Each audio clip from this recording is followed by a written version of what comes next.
Hello, welcome to my channel. Another bibliophile reads. This is my 10th installment in my quest to read the 20 best short stories of the 20th century. I will provide a link in the description of this video saying how I came to create this list. The short version is they're all stories that I read somewhere in my past, and I'm trying to see if they live up to my memory. So what was the 10th story? That is A Good Man is Hard to Find by Flannery O'Connor, published in 1953. The grandmother didn't want to go to Florida. That is the beginning of this story.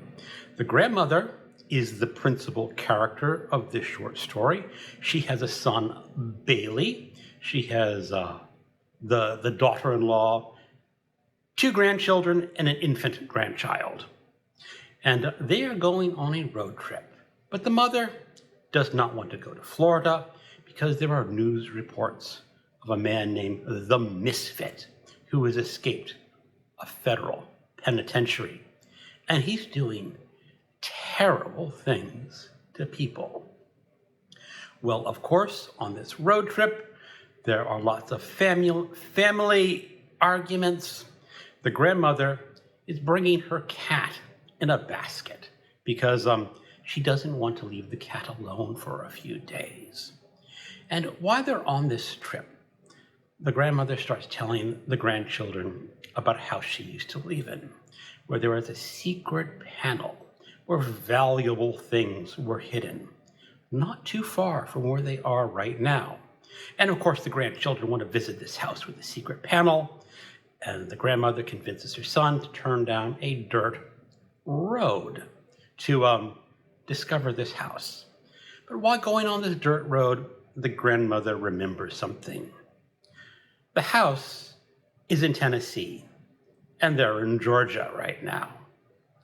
And at this time, the cat escapes from the basket, leaps on the back of the neck of Bailey, her son, who's driving.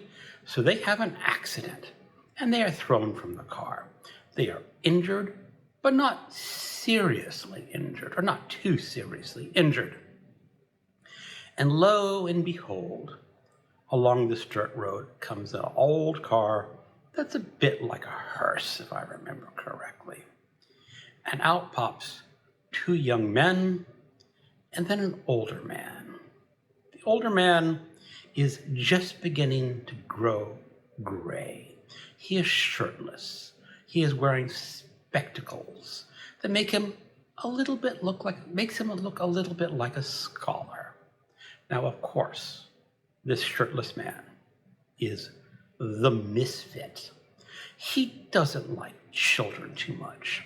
So he gets his 2 younger associates to take her son and the 2 older grandchildren off into the woods. You hear some shots.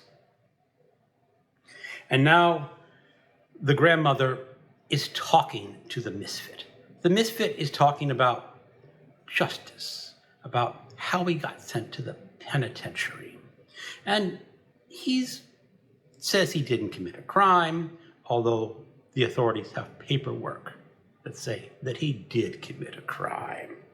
And then they get talking a little bit about religion, because the grandmother is saying, pray, pray, pray to Jesus, and all will be all right. And here is a little bit of the Misfits' reply. Jesus thrown everything off balance.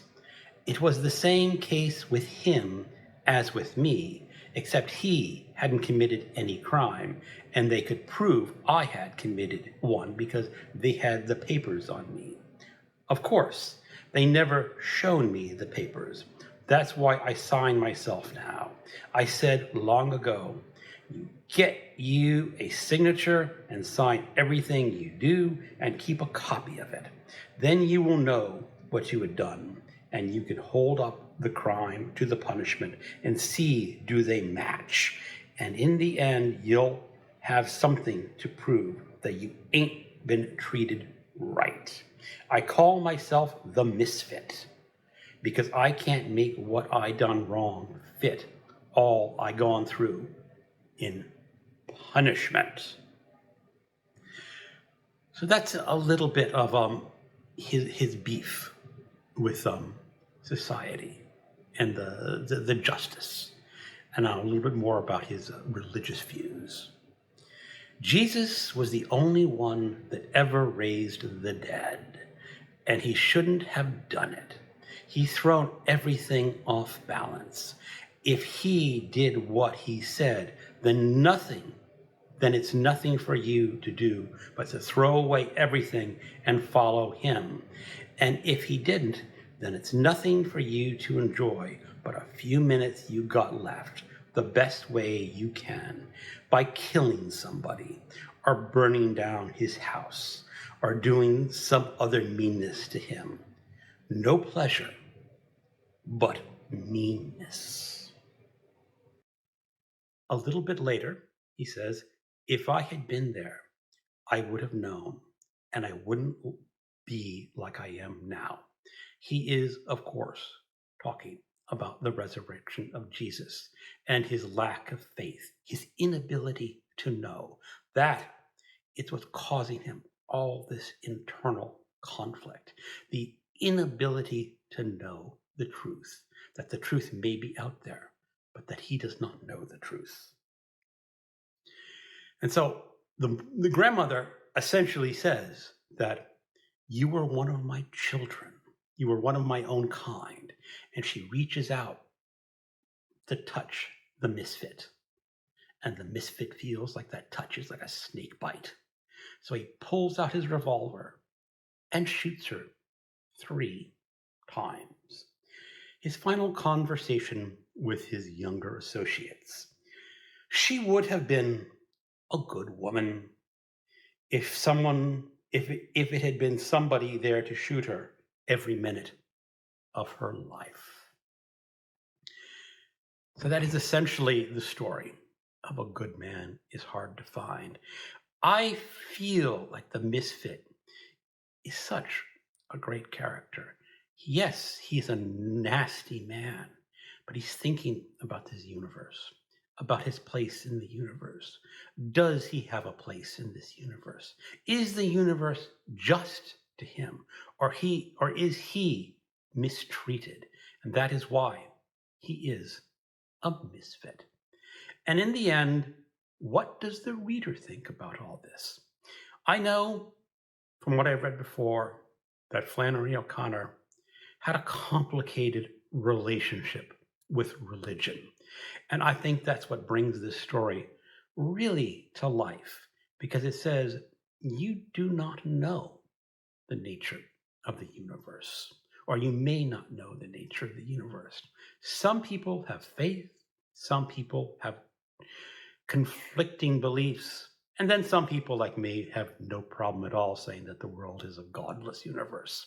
So I could not be like the misfit, because honestly, the historical Jesus means nothing to me. That I know that he did not resurrect from the dead, and that all the stories told about him are mostly just stories that people have invented after his death. Have I interpreted this way too heavily, especially outside of the realm of what Flannery O'Connor would have believed? Maybe, maybe not. But as I said, Flannery O'Connor herself had a complicated relationship with religion. And that complicated relationship is what really makes this story shine. In a conversation on someone else's video, I was talking with Hannah from Hannah's Books, and she was talking about, is a good man is hard to find a horror story, because it's dealing with a psychotic killer. And horror is, of course, well known for having many stories about psychotic killers. My idea is probably not to call it a horror story, although people who love horror stories like to claim this because it is such an excellent short story, and it can really make the genre shine about what you can explore in a horror story. So maybe I'm wrong. Maybe this can be considered a horror story. But that is a whole nother debate. In many ways, I would like to put this at the top of my list for the short stories that I've read before, but I'm going to put it in second place, right behind The Garden of Forking Paths. Thank you for watching, and keep on reading.